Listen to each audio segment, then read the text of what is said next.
Musa Suya. No one in the village knew the source of Malam Musa Suya except for Joy. She watched as Musa brought out the body from his giant fridge, placed it on a table and started cutting. She was terrified and moved backwards to run out of Musa's house, but a plate fell down making a sound. Musa ran to see who just found out his secret, and it appeared to be his lover, Joy. In a town called Ajegunle lived peaceful and friendly people. The people were known for their undying zeal towards their various businesses. Various people came into the village to buy and sell, and since the people of Ajegunle were very friendly and welcoming, they welcomed everyone that came to buy and sell. Among the people that came to sell in Ajegunle is Malam Musa, a very gentle and easygoing man. He was so gentle, never talks much, except his marketing to his customers. The people of Ajegunle loved Malam Musa so much, and they loved the suya more. Every time they passed a stall, they were welcomed by the aroma of sizzling beef that pulled people like hands to sugar. The people loved the suya so much. It was delicious, spicy, soft, and very addictive. The people knew there was one secret ingredient Malam Musa had to his suya, but they never guessed right. Malam Musa had so many competitors because of his suya. Ever since they came into the town several years ago, the people abandoned their old suya vendors and made him their favorite. The old suya vendors were so angry, but when they ate a suya, they knew why the people chose him over them. They tried all they could to know his secret recipe, but they never did. They were also bothered about the price of Malam Musa suya. Apart from the fact that the suya was so sweet and soft, it was so cheap.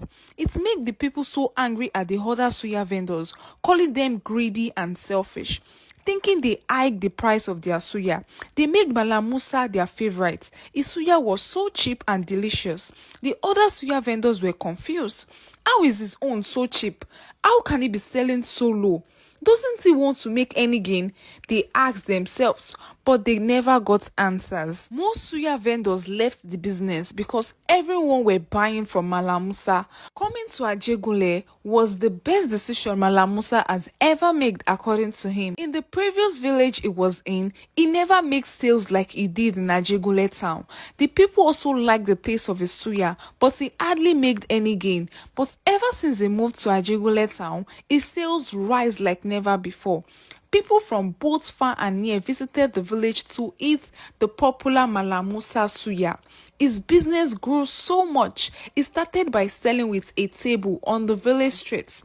Soon he expanded. He upgraded to a mini shop. He had so many customers. They would line up even before the suya is ready, screaming, "Musa, my friend, na me first reach here, oh. Musa, I want plenty pepper, oh. Musa this, Musa that." The people shouted, begging to have a taste of his suya. Soon, Musa couldn't handle the business alone anymore.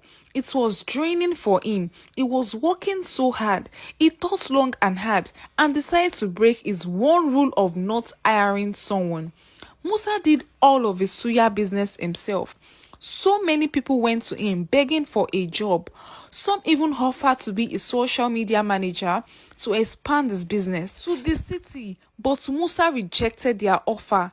He never listened to them, but it became so much for him to handle. He broke his rule and hired 3 people. They had to assist him in selling alone. They are not involved in the meat cutting, washing process. This kind of bothered his workers. Musa is meant to supervise them while they do most of the work, but instead, Musa was doing most of the work. He had 3 shops at different bus stops. Musa would cut, wash, and boil the meat in his